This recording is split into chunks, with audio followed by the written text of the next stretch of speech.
Bienvenue dans cette formation complète sur l'interprétation de l'électrocardiogramme. Cette série vidéo vous guidera pas à pas pour maîtriser la lecture d'un ECG avec méthode et assurance. L'électrocardiogramme, ou ECG, est un examen médical fondamental qui enregistre l'activité électrique du cœur. Chaque battement cardiaque génère des signaux électriques que nous pouvons capturer et analyser. Voici comment fonctionne un ECG. Des électrodes sont placées sur la peau du patient, généralement sur la poitrine, les poignets et les chevilles. Ces électrodes captent les signaux électriques du cœur et les transmettent à l'appareil ECG. L'ECG est un outil diagnostique essentiel en cardiologie. Il permet de détecter les troubles du rythme, les problèmes de conduction, les signes d'ischémie myocardique et bien d'autres pathologies cardiaques. Un tracé ECG normal présente des ondes et des intervalles caractéristiques.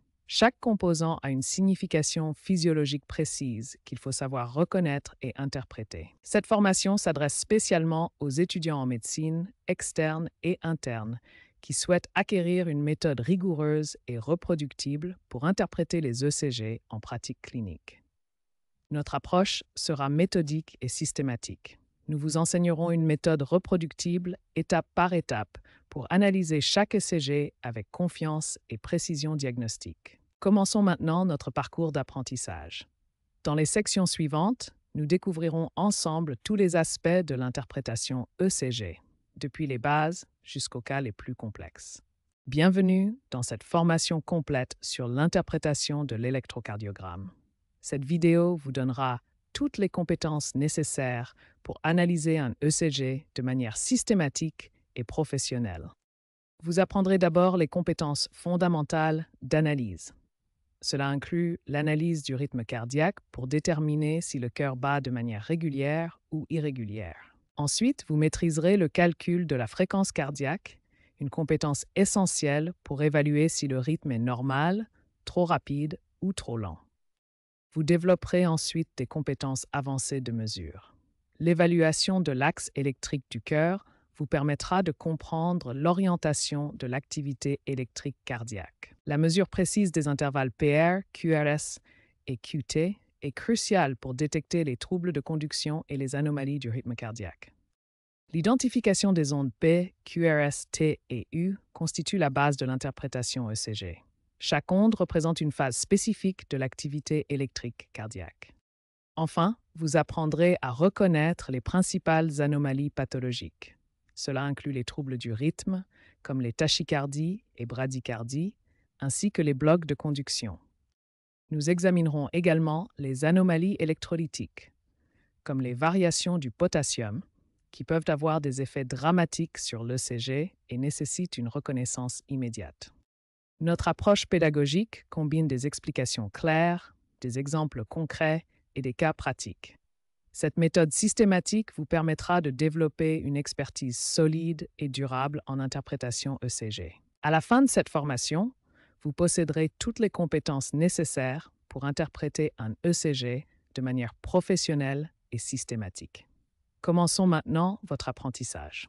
Pour interpréter correctement un ECG, il est essentiel de bien préparer le matériel et de comprendre les bases. Commençons par identifier ce dont nous avons besoin. L'outil principal est un électrocardiogramme standard à 12 dérivations. Cet ECG nous fournit une vue complète de l'activité électrique du cœur sous différents angles. Les 12 dérivations se divisent en deux groupes principaux. D'abord, les dérivations des membres qui observent le cœur dans le plan frontal. Ensuite, nous avons les dérivations précordiales de V1 à V6 placées sur la poitrine. Elles nous donnent une vue du cœur dans le plan horizontal. Chaque dérivation offre une perspective unique de l'activité électrique cardiaque. Comme des caméras placées autour du cœur, elles captent différents angles de vue. Pour bien interpréter un ECG, il faut également comprendre les bases de l'électrophysiologie cardiaque. Le système de conduction génère les ondes que nous observons. En résumé, une bonne préparation nécessite un ECG 12 dérivations, la connaissance des différentes perspectives qu'offre chaque dérivation et une compréhension de base du système de conduction cardiaque. La première étape cruciale de l'interprétation d'un ECG est la vérification de l'étalonnage et de la qualité du tracé. Cette étape fondamentale garantit la fiabilité de toute l'analyse qui suivra. L'étalonnage standard signifie qu'un signal de 1 mV doit produire une déflexion de 10 mm sur le papier. Cette référence est visualisée par un signal carré au début de chaque tracé ECG. Le signal d'étalonnage apparaît comme un carré parfait. Si cette forme est déformée ou si la hauteur ne correspond pas à 10 mm, l'appareil nécessite un réajustement. La vitesse de déroulement du papier doit être de 25 mm par seconde. Cette vitesse standardisée permet de mesurer précisément les intervalles de temps sur l'ECG. Chaque petit carré de la grille représente 40 millisecondes et chaque grand carré représente 200 millisecondes. Cette graduation permet de calculer les fréquences et les durées avec précision. La qualité du tracé est essentielle pour une interprétation fiable. Le tracé doit être clair, exempt d'artefacts avec une ligne de base stable et des complexes bien définis. Enfin, il est crucial de contrôler l'horodatage et l'identité du patient pour éviter toute confusion. Ces informations doivent être vérifiées avant de commencer l'interprétation du tracé. Cette première étape de vérification est fondamentale. Un étalonnage correct, une vitesse appropriée, un tracé de qualité et des informations patients exactes sont les prérequis indispensables à toute interprétation ECG fiable. L'analyse du rythme cardiaque est une étape fondamentale de l'interprétation de l'ECG. Elle nous permet de déterminer si le cœur bat de manière normale et régulière. Le rythme sinusal normal est caractérisé par la présence d'une onde P avant chaque complexe QRS, des intervalles RR réguliers et une fréquence cardiaque entre 60 et 100 battements par minute. Voici un exemple d'ECG montrant un rythme sinusal normal. Observez la présence régulière des ondes P suivies des complexes QRS et des ondes T. Lorsque le rythme n'est pas sinusal, nous devons identifier le type d'arythmie. La fibrillation auriculaire se caractérise par l'absence d'ondes P et la présence d'ondes fibrillaires irrégulières. Voici un exemple de fibrillation auriculaire. Notez les ondes fibrillaires indiquées par les flèches et l'absence d'ondes P distinctes. Le flûteur auriculaire présente des ondes de flûteur régulières avec un aspect caractéristique en dents de scie, souvent avec une conduction variable. Cet ECG montre un flûteur auriculaire avec conduction 2 pour 1. Observez les ondes de flûteur négatives en dérivation 2 et positives en V1. Le rythme jonctionnel se caractérise par des ondes P inversées ou absentes, des complexes QRS étroits et réguliers, avec une fréquence généralement entre 40 et 60 battements par minute. Voici un exemple de rythme jonctionnel. Notez les ondes P inversées qui suivent les complexes QRS et la régularité du rythme. L'évaluation de la régularité du rythme est cruciale. Un rythme régulier présente des intervalles RR constants, tandis qu'un rythme irrégulier montre des variations dans ces intervalles. Pour évaluer la régularité, mesurez les intervalles RR, comparez leur constance, et si le rythme est irrégulier, identifiez le type d'irrégularité présent. En résumé, l'analyse du rythme cardiaque nous permet de déterminer l'origine des battements cardiaques et d'évaluer leur régularité, élément essentiel pour un diagnostic précis. La fréquence cardiaque est un paramètre vital, fondamental, que nous devons calculer avec précision lors de l'interprétation d'un électrocardiogramme. La fréquence cardiaque normale chez l'adulte au repos se situe entre 60 et 100 battements par minute. En dessous de 60, on parle de bradycardie et au-dessus de 100, de tachycardie. Il existe plusieurs méthodes pour calculer la fréquence cardiaque. La première et la plus courante est la règle des 300, basée sur le comptage des grands carrés entre deux complexes QRS consécutifs. Cette méthode utilise une séquence de nombres prédéfinis, 300, 150, 100, 75, 60-50. Chaque nombre correspond à la fréquence cardiaque selon le nombre de grands carrés entre deux QRS. Prenons un exemple pratique. Si nous comptons 3 grands carrés entre deux complexes QRS, nous divisons 300 par 3, ce qui nous donne 100 battements par minute. Pour les rythmes irréguliers, comme la fibrillation auriculaire, la méthode des 300 n'est pas appropriée, car les intervalles entre les QRS varient constamment. Dans ce cas, nous utilisons la méthode des 6 secondes. Nous comptons le nombre de complexes QRS sur une période de 6 secondes, puis nous multiplions ce nombre par 10 pour obtenir la fréquence cardiaque par minute. Par exemple, si nous comptons 12 complexes QRS en 6 secondes, nous multiplions 12 par 10, ce qui nous donne 120 battements par minute. En résumé, utilisez la règle des 300 pour les rythmes réguliers et la méthode des 6 secondes pour les rythmes irréguliers.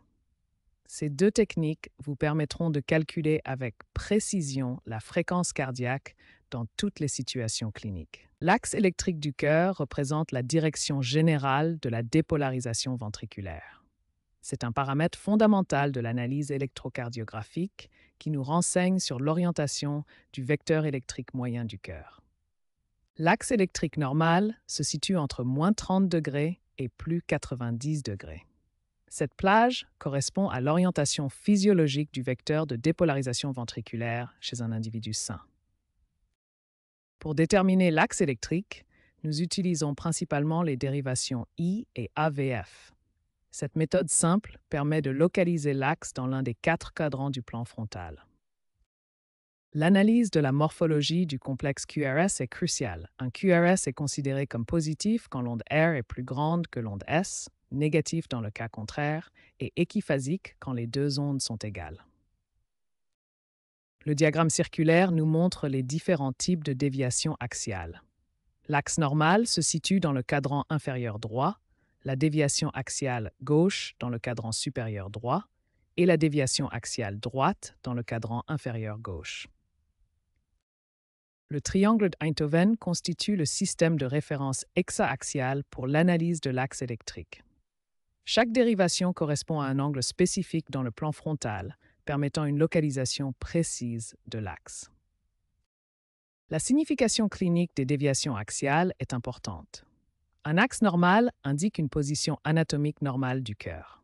Une déviation axiale gauche peut suggérer une hypertrophie ventriculaire gauche ou un bloc de branche.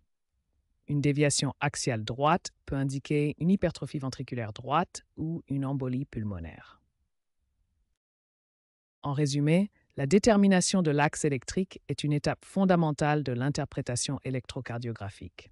Elle repose sur l'analyse simple des dérivations I et AVF et fournit des informations précieuses sur l'état anatomique et pathologique du cœur.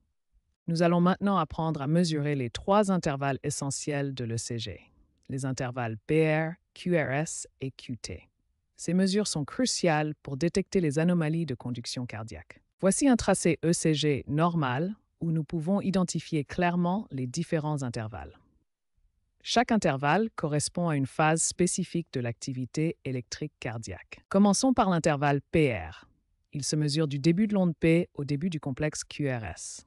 L'intervalle PR normal dure de 0,12 à 0,20 secondes, soit 3 à 5 petits carrés sur le papier ECG. Un intervalle PR court, inférieur à 0,12 secondes, peut indiquer un syndrome de Wolff-Parkinson-White. Un intervalle PR long, supérieur à 0,20 secondes, suggère un bloc auriculo-ventriculaire du premier degré. Passons maintenant à l'intervalle QRS. Il représente la durée de dépolarisation ventriculaire et se mesure du début à la fin du complexe QRS. Un QRS élargi supérieur à 0,10 secondes peut indiquer un bloc de branche ou une hyperkaliémie.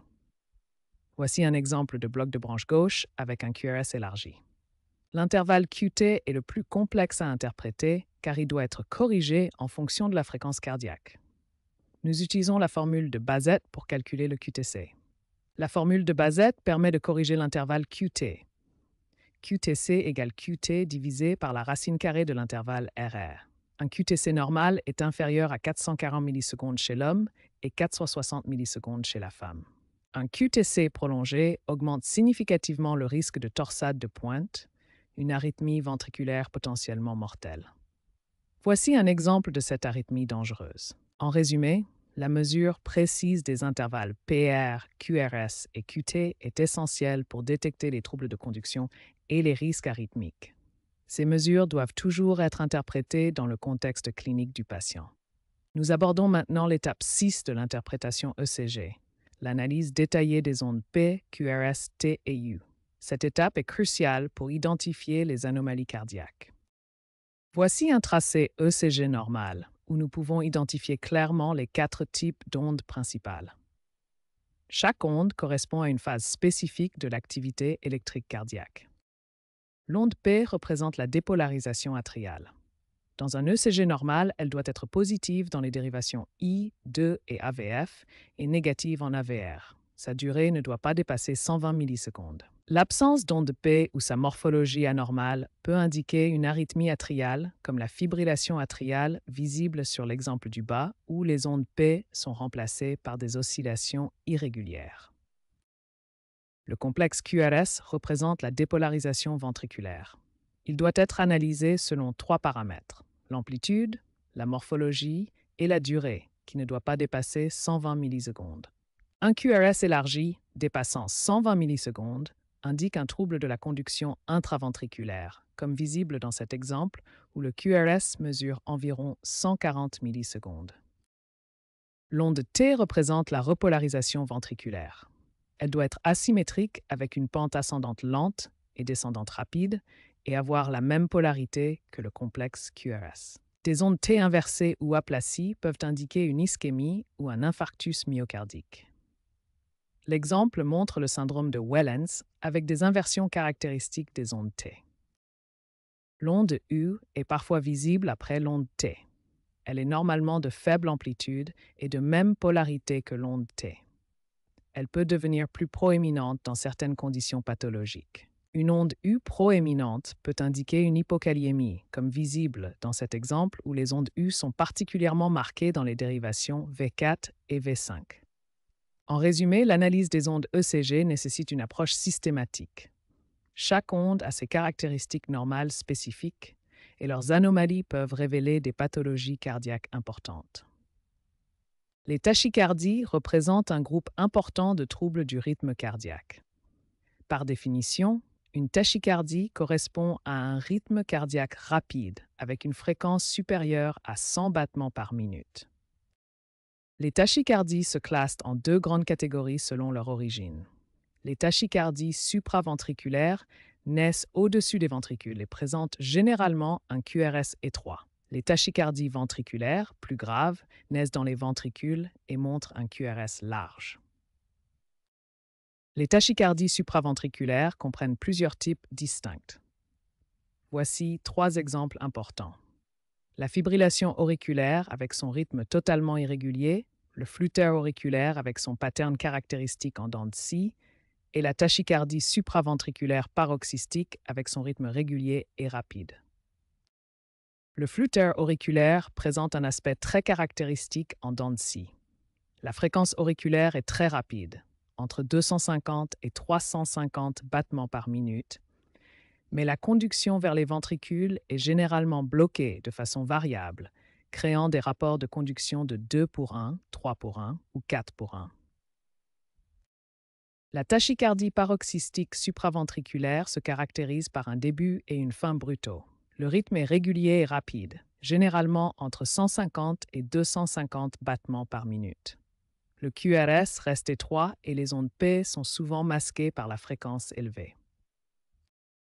Les tachycardies ventriculaires constituent une urgence médicale. Elles se caractérisent par des complexes QRS larges, supérieurs à 120 millisecondes, avec une fréquence entre 150 et 250 battements par minute.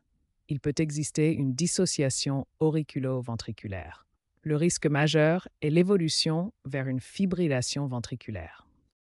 Pour différencier les tachycardies à l'ECG, plusieurs critères sont essentiels. La largeur du QRS est le critère principal, étroit pour les TSV, large pour les TV. La présence et le comportement des ondes P, la régularité du rythme et l'évaluation de la gravité clinique complètent l'analyse diagnostique. En résumé, l'analyse des tachycardies repose sur des critères ECG précis. La largeur du QRS reste le critère principal de différenciation. Les tachycardies supraventriculaires, bien que préoccupantes, sont généralement moins graves que les tachycardies ventriculaires qui constituent de véritables urgences médicales. L'analyse doit toujours s'accompagner d'une évaluation clinique complète du patient. Les bradycardies représentent un groupe important de troubles du rythme cardiaque. Par définition, une bradycardie correspond à un rythme cardiaque lent avec une fréquence inférieure à 60 battements par minute. Il est essentiel de distinguer deux types de bradycardie. Les bradycardies physiologiques sont normales et bénignes, observées chez les athlètes entraînés pendant le sommeil ou chez certaines personnes âgées. Les bradycardies pathologiques résultent d'un dysfonctionnement du système de conduction cardiaque. Pour comprendre les bradycardies pathologiques, examinons le système de conduction cardiaque. L'influx électrique né au nœud sinusal traverse les oreillettes, passe par le nœud auriculo-ventriculaire, puis se propage au ventricule via le faisceau de His et ses branches. Les blocs auriculo-ventriculaires se classent en 3 degrés selon la sévérité. Le bloc du premier degré présente un intervalle PR prolongé. Le bloc du deuxième degré montre une conduction intermittente. Le bloc du troisième degré correspond à une dissociation complète entre oreillette et ventricule. Le diagnostic ECG des bradycardies suit une méthode systématique. Il faut d'abord mesurer l'intervalle RR pour calculer la fréquence cardiaque, puis analyser l'intervalle PR, rechercher des ondes P non conduites et évaluer la régularité du rythme. La signification clinique des bradycardies dépend de leur cause et de leur retentissement. Une bradycardie sinusale présente un rythme régulier avec des ondes P normales. Les blocs auriculo-ventriculaires nécessitent une analyse minutieuse de la relation entre les ondes P et les complexes QRS. Le traitement dépend de la présence de symptômes et de la sévérité du trouble. Les blocs de branche représentent une interruption de la conduction électrique dans le système de conduction cardiaque. Commençons par comprendre l'anatomie du système de conduction. Le système de conduction cardiaque comprend le nœud sinusal, le nœud auriculo-ventriculaire, le faisceau de His et ses branches droite et gauche qui distribuent l'influx électrique au ventricule. Un bloc de branche se produit lorsque la conduction électrique est interrompue dans une des branches du faisceau de His. Examinons d'abord le bloc de branche droit. Le bloc de branche droit se caractérise par un élargissement du complexe QRS supérieur à 120 millisecondes et un aspect caractéristique en RSR' dans les dérivations V1 à V3. Les caractéristiques principales du bloc de branche droit incluent un QRS élargi, un aspect RSR' en V1 à V3 et des ondes S larges dans les dérivations I et V6. Voici un exemple détaillé du pattern RSR' caractéristique en dérivation V1 dans un bloc de branche droit. Passons maintenant au bloc de branche gauche, qui présente des caractéristiques ECG différentes et souvent plus significatives cliniquement. Le bloc de branche gauche se caractérise également par un QRS élargi, mais avec des ondes R larges et empâtées dans les dérivations I, AVL et V5 à V6. Le bloc de branche gauche présente des ondes R larges et empâtées dans les dérivations latérales, avec absence d'ondes Q septales normales. Cette image montre clairement la différence entre les patterns V1 et V6 dans un bloc de branche gauche, avec un complexe RS en V1 et un complexe R large en V6. En résumé, les blocs de branche se distinguent par l'élargissement du QRS et des patterns spécifiques. RSR' en V1 pour le bloc droit et onde R large en dérivation latérale pour le bloc gauche. La reconnaissance des blocs de branche est essentielle pour l'interprétation ECG, car ils peuvent masquer d'autres anomalies et ont des implications cliniques importantes. L'hypertrophie ventriculaire correspond à l'augmentation de la masse musculaire d'un ventricule du cœur. Cette condition peut être détectée sur l'ECG grâce à des critères spécifiques que nous allons examiner. Observons d'abord la différence anatomique entre un cœur normal et un cœur présentant une hypertrophie ventriculaire gauche. L'épaississement de la paroi ventriculaire est clairement visible. Commençons par l'hypertrophie ventriculaire gauche. Le premier critère important est l'indice de Sokolov-Lyon. Il consiste à additionner l'amplitude de l'onde S en V1 et l'amplitude de l'onde R en V5 ou V6. Voici un exemple d'ECG où nous pouvons appliquer ce critère. Nous voyons ici que S en V1 mesure 16 mm et R en V6 mesure 32 mm, donnant une somme de 48 mm, ce qui dépasse le seuil de 35 mm. Le deuxième critère important pour l'hypertrophie ventriculaire gauche est le critère de Cornell. Il additionne l'amplitude de l'onde R en AVL et l'amplitude de l'onde S en V3. Le seuil est de 28 mm chez les hommes et 20 mm chez les femmes. Dans cet exemple d'ECG, nous observons que R en AVL mesure 9 mm et S en V3 mesure 20 mm. La somme de 29 mm dépasse le seuil de 28 mm pour les hommes, confirmant une hypertrophie ventriculaire gauche. Passons maintenant à l'hypertrophie ventriculaire droite. Cette condition est moins fréquente, mais tout aussi importante à reconnaître. Elle se caractérise principalement par une onde R supérieure à l'onde S en V1 et une déviation axiale droite. Les critères principaux pour l'hypertrophie ventriculaire droite incluent une onde R supérieure à l'onde S en V1, une déviation axiale droite et souvent des ondes S profondes dans les dérivations latérales comme V5 et V6. Cet ECG montre un exemple typique d'hypertrophie ventriculaire droite.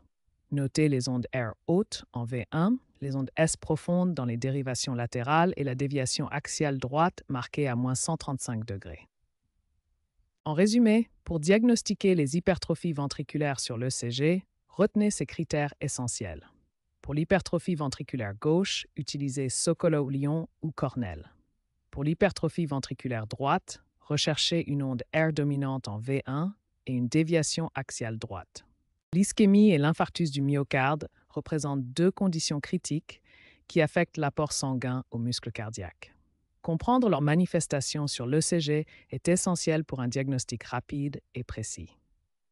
Commençons par distinguer ces deux conditions. L'ischémie résulte d'une diminution du flux sanguin causant une hypoxie, tandis que l'infarctus survient lorsque le flux sanguin est complètement interrompu, entraînant une nécrose cellulaire. L'ischémie myocardique se manifeste sur l'ECG principalement par des modifications de l'onde T. Nous observons des ondes T inversées ou aplaties dans les dérivations correspondant à la région ischémique du cœur. L'infarctus du myocarde se divise en deux types principaux selon les modifications du segment ST. Le STMI, ou infarctus avec sus-décalage du segment ST, présente une élévation caractéristique du segment ST dans les dérivations correspondant à la région infarcie. Le NSTMI, ou infarctus sans sus-décalage du segment ST, se caractérise par un sous-décalage du segment ST ou des inversions de l'onde T, sans l'élévation caractéristique du STEMI. L'évolution temporelle de l'infarctus du myocarde suit un schéma caractéristique.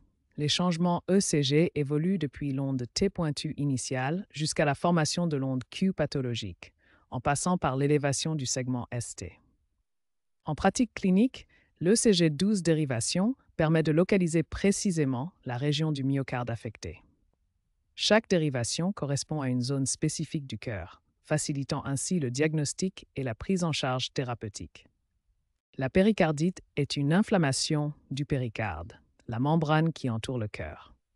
Cette condition présente des signes électrocardiographiques caractéristiques que nous allons examiner. Le péricarde est constitué de plusieurs couches: le péricarde fibreux externe, le péricarde sérieux pariétal et le péricarde sérieux viscéral ou épicarde. L'inflammation de ces structures produit des changements spécifiques sur l'ECG. Les signes électrocardiographiques de la péricardite incluent un sus-décalage diffus du segment ST avec une morphologie concave vers le haut, ainsi qu'un sous-décalage du segment PR. Il est important de distinguer le sus-décalage ST de la péricardite, qui est concave vers le haut, du sus-décalage ST de l'infarctus, qui est convexe vers le haut. Les changements électrocardiographiques de la péricardite évoluent dans le temps.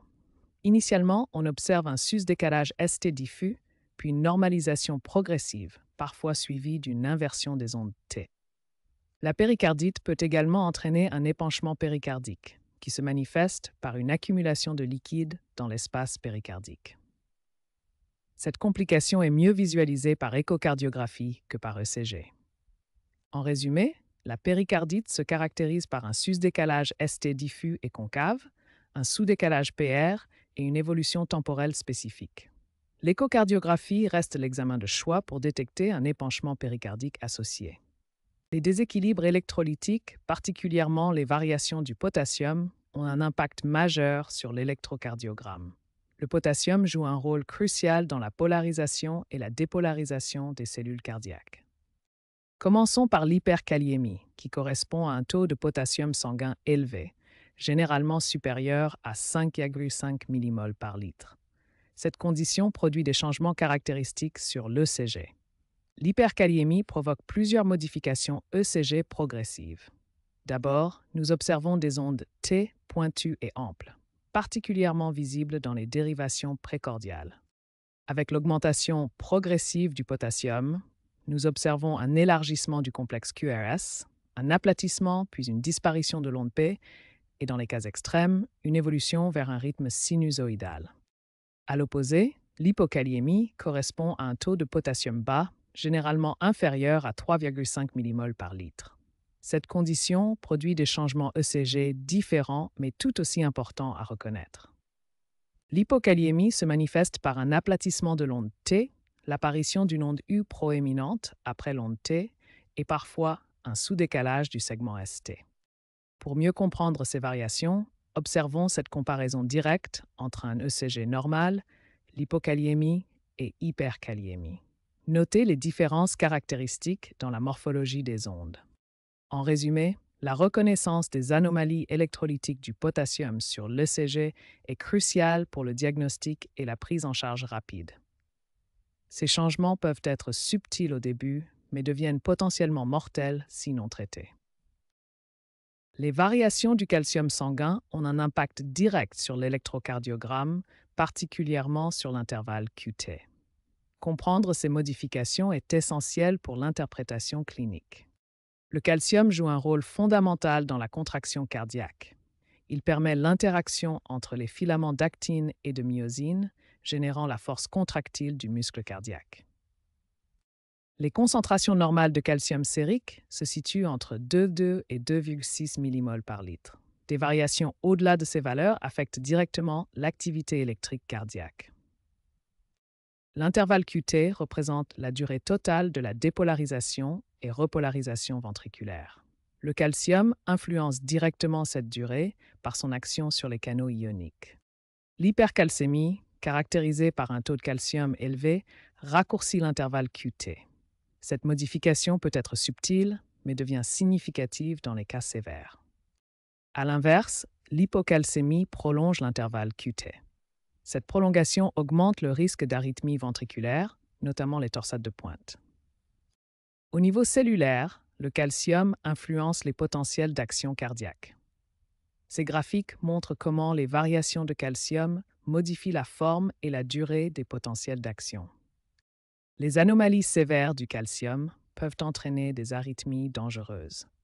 Il est crucial de surveiller l'intervalle QT chez les patients présentant des troubles calciques. En résumé, le calcium influence directement l'intervalle QT. L'hypercalcémie le raccourcit, l'hypocalcémie le prolonge. Cette connaissance est essentielle pour l'interprétation clinique de l'ECG.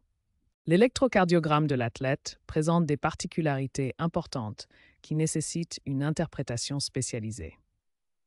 Les adaptations cardiovasculaires liées à l'entraînement intensif peuvent simuler des pathologies cardiaques. Les athlètes d'endurance présentent 3 adaptations physiologiques principales. Premièrement, la bradycardie sinusale, avec une fréquence cardiaque de repos souvent inférieure à 60 battements par minute. Deuxièmement, un bloc auriculo-ventriculaire du premier degré, caractérisé par un allongement de l'intervalle PR au-delà de 200 millisecondes, reflétant une conduction plus lente mais normale. Troisièmement, une hypertrophie ventriculaire gauche physiologique, avec augmentation des voltages QRS résultant de l'adaptation du cœur à l'entraînement intensif. Examinons maintenant des exemples concrets d'électrocardiogrammes d'athlètes pour illustrer ces adaptations physiologiques. Voici un exemple typique de bradycardie sinusale chez un athlète. Notez le rythme régulier mais lent, avec une fréquence cardiaque bien inférieure à 60 battements par minute. Cet électrocardiogramme, 12 dérivations d'un athlète d'endurance, montre plusieurs adaptations typiques: bradycardie, voltage augmenté et modification de repolarisation bénigne. La distinction entre adaptation normale et anomalie pathologique est cruciale. Les critères internationaux de 2017 ont révolutionné l'interprétation de l'ECG de l'athlète. Cet algorithme de classification divise les anomalies ECG en 3 catégories: normale en vert, limite en jaune et anormale en rouge. Cette approche systématique guide la décision d'investigation complémentaire. L'application de ces critères a permis une réduction de 40% des faux positifs, améliorant considérablement la spécificité du dépistage cardiovasculaire chez les athlètes. En résumé, l'interprétation de l'ECG de l'athlète requiert une expertise spécifique. Les adaptations physiologiques sont fréquentes et normales, mais il est essentiel de les distinguer des anomalies pathologiques en utilisant les critères internationaux de 2017. L'intelligence artificielle transforme radicalement l'interprétation des électrocardiogrammes. Cette technologie révolutionnaire offre des capacités d'analyse qui rivalisent avec l'expertise des cardiologues. Les algorithmes d'intelligence artificielle peuvent analyser les tracés ECG avec une précision remarquable, souvent comparable à celle des cardiologues expérimentés. L'IA excelle particulièrement dans 3 domaines clés: le diagnostic des troubles du rythme cardiaque, la détection des infarctus STEMI et l'identification de l'insuffisance cardiaque. Voici des exemples concrets d'arythmies que l'intelligence artificielle peut détecter et classifier automatiquement avec une grande précision. L'IA peut également détecter les signes d'infarctus du myocarde avec élévation du segment ST, permettant un diagnostic rapide et précis crucial pour le traitement d'urgence. Au-delà du diagnostic, l'intelligence artificielle peut prédire les risques futurs de pathologie cardiaque en analysant des patterns subtils invisibles à l'œil humain. Cependant, malgré ces avancées remarquables, l'expertise humaine demeure indispensable. Les cardiologues restent essentiels pour interpréter les cas complexes et prendre les décisions cliniques finales. L'intelligence artificielle représente l'avenir de l'interprétation ECG, offrant une assistance précieuse aux professionnels de santé tout en préservant le rôle central de l'expertise médicale humaine. Les ECG numériques représentent une révolution technologique majeure en cardiologie. Contrairement aux tracés papier traditionnels, ils permettent un stockage électronique, une analyse automatisée et une transmission instantanée des données cardiaques. La transition du format analogique vers le numérique transforme complètement la gestion des données ECG. Les signaux numériques offrent une qualité constante, sans dégradation lors des copies ou transmissions. Les appareils ECG modernes intègrent des écrans numériques haute résolution et se connectent directement au système informatique hospitalier. Cette connectivité permet une intégration seamless avec les dossiers médicaux électroniques. La télémédecine révolutionne l'accès aux soins cardiologiques. Les patients dans les zones rurales ou isolées peuvent désormais bénéficier d'expertises spécialisées grâce à la transmission sécurisée des ECG vers des centres médicaux distants. Les systèmes d'information cardiovasculaire, ou SICA, constituent l'épine dorsale de la cardiologie numérique moderne. Ces plateformes intègrent tous les types de données cardiaques dans un environnement unifié et sécurisé. L'intelligence artificielle et les modèles de langage massif transforment l'interprétation des ECG.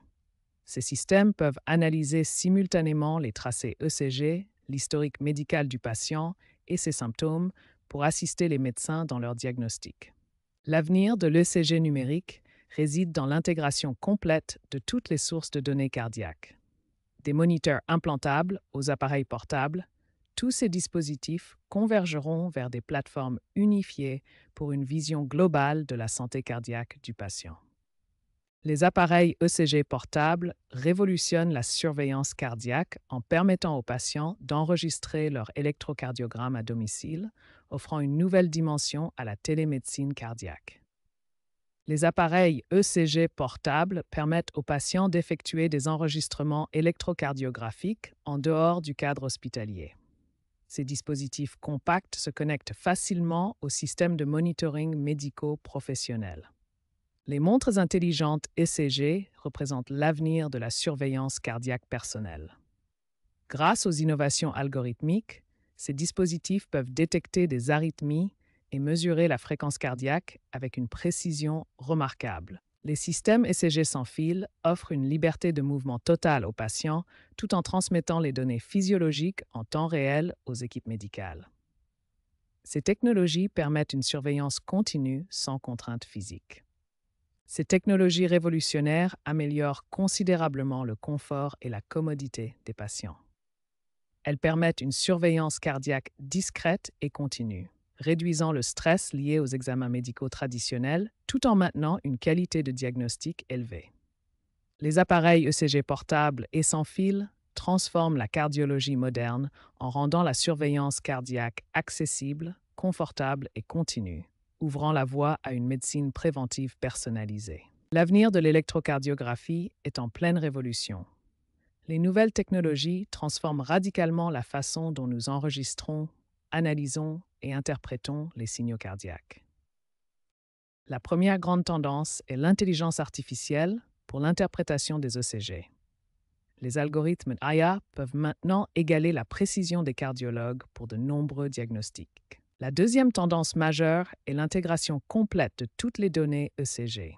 Moniteurs implantables, appareils portables et ECG traditionnels seront unifiés dans un seul système. Une innovation particulièrement prometteuse est la technologie ECG Wavelet. Cette approche utilise la transformée en ondelette pour détecter des anomalies cardiaques subtiles, notamment les dysfonctions diastoliques. Enfin, l'ECG devient un outil biométrique unique. Chaque personne possède une signature cardiaque distinctive, permettant une identification sécurisée aussi précise qu'une empreinte digitale. Ces avancées technologiques révolutionneront le diagnostic cardiaque en améliorant la précision, l'accessibilité et l'efficacité des soins. L'avenir de l'ECG promet une médecine cardiaque plus personnalisée et plus précise. Félicitations. Vous avez terminé ce parcours complet d'interprétation de l'ECG. Vous possédez maintenant les connaissances fondamentales pour analyser un électrocardiogramme de manière méthodique et rigoureuse. Rappelons ensemble la méthode systématique que vous devez toujours suivre pour interpréter un ECG. Cette approche méthodique est la clé d'une analyse précise et complète. Voici les étapes essentielles à suivre systématiquement. Premièrement, vérifiez toujours l'étalonnage et la qualité du tracé. Deuxièmement, analysez le rythme cardiaque et calculez la fréquence. Troisièmement, déterminez l'axe électrique du cœur. Quatrièmement, mesurez précisément tous les intervalles PR, QRS et QT. Cinquièmement, analysez en détail chaque onde P, QRS et T. Pour illustrer cette méthode, voici un exemple d'ECG avec tous ces éléments clairement identifiés. Chaque segment et intervalle doit être analysé avec précision. Voici maintenant mes conseils pratiques pour continuer à développer vos compétences. Premièrement, entraînez-vous régulièrement avec des cas cliniques variés. La pratique est essentielle pour maîtriser l'interprétation. Deuxièmement, consultez toujours des experts ou des collègues expérimentés en cas de doute. L'humilité et la collaboration sont des qualités essentielles en médecine. Troisièmement, restez toujours à jour avec les nouvelles technologies et les avancées en cardiologie. L'intelligence artificielle et les appareils portables révolutionnent le domaine. Enfin, n'oubliez jamais que l'interprétation de l'ECG doit toujours être mise en contexte clinique. Un ECG ne se lit jamais de manière isolée, mais toujours en tenant compte des symptômes et de l'histoire du patient. L'interprétation de l'ECG est une compétence fondamentale pour tout professionnel de la santé. Elle peut sauver des vies en permettant un diagnostic rapide et précis des pathologies cardiaques. Continuez à apprendre, à pratiquer et à vous perfectionner. Votre expertise en interprétation ECG contribuera à améliorer les soins de vos patients et à sauver des vies. Bonne continuation dans votre pratique médicale.